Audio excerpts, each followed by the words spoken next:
Bismillahirrahmanirrahim. Assalamu alaikum. Welcome to Biology with Ijaz Khan. Biology class 10, chapter number 2, Homeostasis, lecture number 26. نن زمونږ ټاپک دی halophytes. halophytes څه ته وایي او د halophyte meaning سره د ټولو نه اول halophytes meaning مونږه ډسکس کوو. Halo means salt and pytes mean plant. Halo مطلب مالګه او pytes مطلب بوټي. د دې نه ډایرکټ مونږ هم ډیفینیشن راوښکلی شو د دې مینینګ نه چې هغه بوټي چې هغه په سالټي کنډیشن کې اوسیږي هغې ته هیلوپایټس ویلی کیږي، یا هغه پلانټس چې هغه په سلاین انوایرمنټ کې دنده پاتې کیږي هغې ته هیلوپایټس ویلی کیږي، یا هغه بوټي چې هغه په یو داسې ځای کې اوسیږي چې هلته کې په اوبو کې په هغه ځای کې خاوره کې مالګه ډېره زیاته وي، دې قسمه پلانټس ته هیلوپایټس ویلی کیږي. ډیفینیشن وګورئ: those plant which grow in soil with high salt concentration is called halophytes. هغه بوټي چې هغه په هغه خاوره کې غټیږي کوم ځای کې چې د سالټ مقدار زیات وي هغې ته هیلوپایټس ویلی کیږي. اډاپټیشنز یعنی دو خپل په باډي کې دنده کم چینجز راولي چې دو په دغه ټایپ کنډیشن کې دو سروایو وکړي، یعنی دو خپل په باډي کې دنده کم داسې چینجز راولي چې دو دغه سلاین کنډیشن کې یو داسې خاوره کې چې هلته کې د سالټ مقدار ډېر زیات وي او هلته کې دو ژوندي پاتې شي. Adaptation number 1.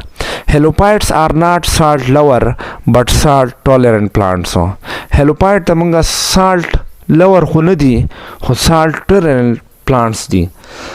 salt lover ځکه نه دي چې دا خو د مالګې سره مینه نه کوي but salt tolerant plants خو دا مالګه برداشت کوي، ځکه د دو مجبوري ده دو په یو داسې کنډیشن کې پاتې کیږي چې هلته کې مالګه ډېره زیاته ده نو دو به دغه مالګه څه کوي برداشت کوي. دویم اډاپټیشن د دو په باډي کې دا شوی دی هیلوپایټس کانټین زیروپایټک کریکټرز، یعنی په دې کې زیروپایټک پلانټس چې کوم چې په صحرا کې پاتې کېدل نو هغه ټایپ خصوصیات چې دی په دې کې تقریبا زیات وو. دریم اډاپټیشن د دو په باډي کې دا کیږي لیوز کانټین واټر سټوریج ټیشوز، یعنی د دو چې کوم پاڼې دي پای کې د اوبو سټوریج ټیشو موجود وي. ټیشو یعنی واټر سټوریج ټیشو هغه ټیشو ته ویل کیږي چې هغه اوبه سټور کوي، دنده پای کې دا ایبیلیټي وي چې هغه اوبه سټور کوي، ځکه چې بهر مالګه زیاتې نو اوبه ټولې بهر ته ځي د سیند نه نو دنده د اوبو کمی راځي، نو دوله پکار ده چې دو دنده اوبه ځان ته جمع کړي او د دو چې کم نارمل لایف دی هغه شنې تیر شي. نیکسٹ اڈاپٹیشن د دو په باډي کې دا کیږي لیوز آر کورډ ود تک کیوټیکل، د دو چې کوم پاڼه یې د هغې له پاسه پیړله کیوټیکل وي دې لپاره چې زیات ټرانسپیریشن او زیات واټر لازم نشي، ځکه منم دو خو په اوبو کې دي خو هلته کې په اوبو کې مالګه ډېره زیاته ده نو د دو د باډي نه چې هغه اوبه ډېر زیات بهر ته ریلیز کیږي وځي، نو هغې د وجې نه تک کیوټیکل چې دو لږه ډېره اوبه د ایکټیو ټرانسپورټ په ترو واخلي نو هغه اوبه ځان سره څه کړي ایساره کړي. Their body contain less salt concentration than outside environment, so water try to move out from their bodies. نو د دو په باډي کې دنده سالټ مقدار چې هغه کم وي په نسبت د بهر ماحول، نو ځکه اوبه چې هغه بهر ته راتلو کوشش کوي، ځکه اوبه د دغه بوټي د جسم نه بهر ته وځي، نو چې کله اوبه د دوی جسم نه بهر ته وځي نو دله خو پکار ده چې اوس دا اوبه دې ځان ته پوره کړي، دا اوبه دې واخلي نو دغه اوبه به دې څنګه اخلي.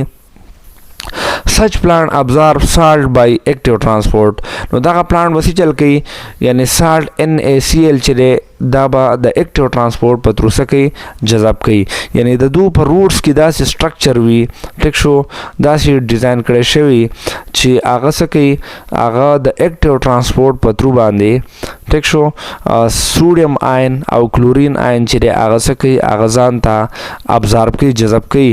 نو چې کله سوډیم آین او کلورین آین سیل ته دنده ویسي نو دغه آین پسې واټر چې دی هغه دنده مو حرکت شروع کی. نو چې اوبه کله سیل ته لاړ شي نو دنده چې کومه اوبه پوره شوه هغه اوبه د استعمال کی. چې کله اوبه دو استعمال کی نو دې سره خو دنده سالټ هم ډېر ډېر مسلسل راځي سیل ته که نه، نو دا سالټ دنده په دې پلانټ باډي کې دنده جمع شي، نو بیا دغه مالګه هم دې ته نقصان ورکوي. نو د دوی په دې لیوز کې دنده یو قسمه ګلینډ دي چې هغې ته ویلی شي سالټ ګلینډ، او دغه سالټ ګلینډ په تر دوسه کې کم ایکسس سوډیم کلورایډ یعنی سالټ چې دی هغه د جسم نه بهر ته وباسي. نو په دې طریقې باندې دوی دنده څه کوي، هامیوسټیسس چې دی هغه کنټرول کې ساتي، یعنی خپل هامیوسټیسس کوي. څنګه هامیوسټیسس کوي؟ دوی ته د اوبو ضرورت دی، هغه اوبه واخلي، خو کله چې دنده د سوډیم کلورایډ آین سیوا شي یعنی مالګه دنده په باډي کې ډېره زیاته سیوا شي نو هغه هم دوی له نقصان ورکوي. نو هغه چې دی بیا د سالټ ګلینډ په ترو باندې څه کوي، وباسي. دو چې کله سوډیم کلورایډ اخلي نو دا هم اکټیو ترانسپورټ په ترو الي، د انرژۍ په ترو اخلي ټیک شو، او چې کله یې وباسي نو د سالټ ګلینډ په ذریعه وباسي. Next adaptation دا شی د په باډي کې د store excess salt and cells are excreted out from salt gland and leaves. کم زیاته مالګه چې دو په سیل کې دنده سټور کړي نو هغه بیا د سالټ ګلینډ په ترو بهر ته وباسي، او دغه سالټ ګلینډ د دو په پاڼه کې هم موجود وي، او دو چې کم سټم دی هلته کې هم صحیح موجود وي. اگزامپل که ته وګورې د هیلوپایډس نو دوه اگزامپل دی موږ سره، سالټ ورډس دي او رایزوپورا دي موږ سره. سالټ ورډس تصویر که ته وګورې دلته کې دا موږ سره مخامخ دا سالټ ورډس دي ټیک شو، یعنی دا په هغه ایرس کې اوسیږي، په هغه خاوره کې اوسیږي کوم دی چې مالګه ډېره زیاته وي. او دا بل موږ سره تصویر چې کوم دی دا رایزوپورا دي. دا رایزوپورا هم که ته وګورې دا په هغه کنډیشن کې په هغه خاورو کې اوسیږي، په هغه ځای کې چې کوم ځای کې هلته کې مالګه ډېره زیات وي. نو دا موږ سره څه شی هیلوپایډس، هغه پلانټ چې په کوم ځای کې یا په کوم خاوره کې مالګه ډېره زیاته وي هلته اوسیږي، هغه قسمه بوټو ته څه ویلی کېږي، هیلوپایډس. او د دې چې کوم اگزامپل دی هغه موږ سره سالټ ورډس دي او رایزوپورا دي. Thank you for watching and subscribe my channel for more videos and informations.